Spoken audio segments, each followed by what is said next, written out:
I'll be explaining about the exploding gradient problem. So what exactly is the exploding gradient problem? The exploding gradient problem occurs when gradients of a neural network loss function becomes extremely large. Let's first look at the training behavior science. You'll notice that the weights oscillate wildly instead of following a fixed pattern. The training becomes highly unstable, with performance degrading suddenly and unexpectedly. Most typically, the model fails to converge to a solution, as is visible with these graphs. Second, we have the numerical signs that are more direct indicators. You'll see NAN, not a number of values, appearing in your loss calculations, weights going to extremely large values, infinite loss values, and gradient norms exceeding reasonable thresholds. Typically, anything above 1.1, 1.0 should raise red flag. And this is the code to monitor this loss gradient in Python. So, what is the idea behind this? Why does this problem happen? So, this is the mathematical code. The root cause lies in how backpropagation uses the chain rule to compute gradients. Now, during backpropagation, gradients are computed using the chain rule. So, as you can see, as the deeper the network goes, the more gradients get multiplied to each other. So, here's where the problem emerges. This partial derivative multiplies with each other as we propagate backwards to the network. If these derivatives are constantly greater than 1.0, we get exponential growth. Deep networks amplify this effect dramatically. So, as we can see in the example at the bottom left here, if each net layer multiplies the gradient by just 1.2, the total gradient growth becomes 1.2 raised to the 10th power, which equals approximately 6.19. This might not seem too bad, but the problem compounds quickly. In a 20-layer network, this becomes 1.2 to the 20th power, which is approximately 38.3. You can see how rapidly this explodes as networks get deeper. This explains why training very deep networks was so challenging before modern techniques were developed. So these are the basic causes of exploding gradients. The first is model architecture. As said earlier, deep networks create more opportunities for gradient explosion because more layers mean more multiplication operations. Each layer adds another term to the chain rule, and the cumulative effect causes explosion. Recurrent neural networks face a particularly severe version of this problem through backpropagation through time, BPTP, where the same weight matrix is applied repeatedly, effectively causing a very deep neural network. Also, the second problem happens due to weight initialization problems, where if the weights start too large, both activations and gradients can grow exponentially as they propagate through layers. This leads to extremely large weight updates during training, causing instability and making it nearly impossible for the network to learn effectively. So, also activation function issues also contribute significantly. Functions like ReLU have unbounded activations for large positive inputs, and some activation functions have derivatives greater than 1 in certain ranges, making them poor choices for certain architectures. Finally, hyperparameter problems include learning rates that are too high, large batch sizes that accumulate gradients excessively, and poor optimizer settings. The visualization here shows how a very high learning rate can cause the optimization to overshoot and oscillate wildly around the minimum, while a proper learning rate allows for smooth convergence. So let's now talk about the solution. So the first solution and the simplest is gradient flipping.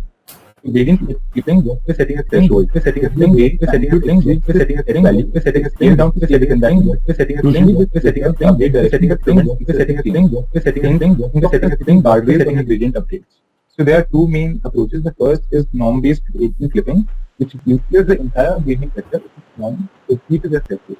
The algorithm is straightforward. If the gradient norm is greater than the threshold, multiply the gradient by threshold dividing by the current norm.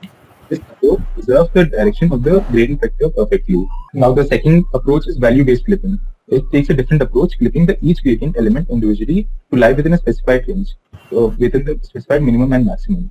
If a component is greater than max, it's set to max. If less than min, it's set to min. So, and below a comparison shows that the difference between norm-based and value-based clipping.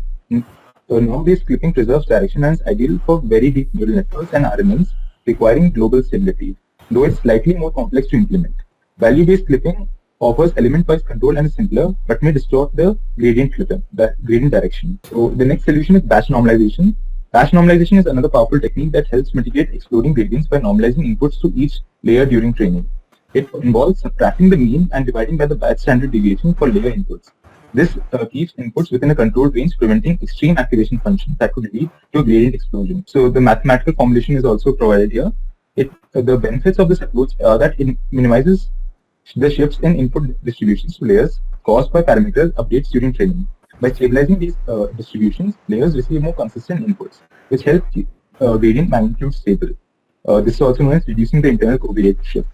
It introduces a form of regularization and smooths the loss surface, allowing stable gradient flow, keeping activations and gradients within reasonable ranges, making training less sensitive to parameter initialization and updates. This allows the use of higher learning rates safely, facilitating faster and more stable conversions. Also helps with the vanishing gradient problem. Also, one of the uh, solutions that help with RNNs is using better architectures such as LSTMs and GRUs. Why are these helpful? Because they have gating mechanisms that have such as input gates, forget gates, and output gates. So they are designed to maintain gradients over long sequences without sudden growth. The cell state provides a highway for gradients to flow through time without the multiplicative effects that plague standard RNNs. The LSTM schedulers architecture demonstrates how there are separate paths for long-term and short-term memories. The structure prevents gradients from exploding by regulating and bounding gradient flow through the carefully designed gating mechanisms.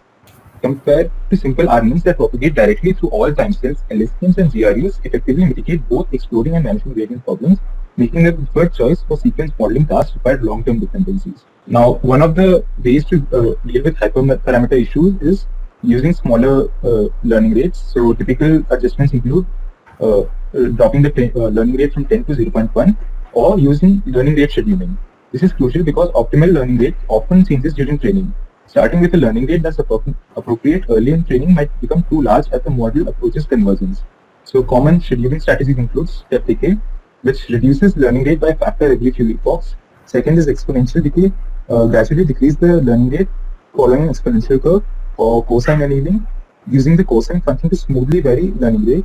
And sometimes adaptive methods, which are very popular in modern training, is such as Adam and Adams prop, adjust learning rates automatically. Also, advanced regularization techniques such as dropout, which randomly zeros up neurons during training, and rate decay, L2 regularization, which penalizes large weights directly in the loss function. Now, another way of reducing exploding and vanishing gradient problems is by using proper weight initialization.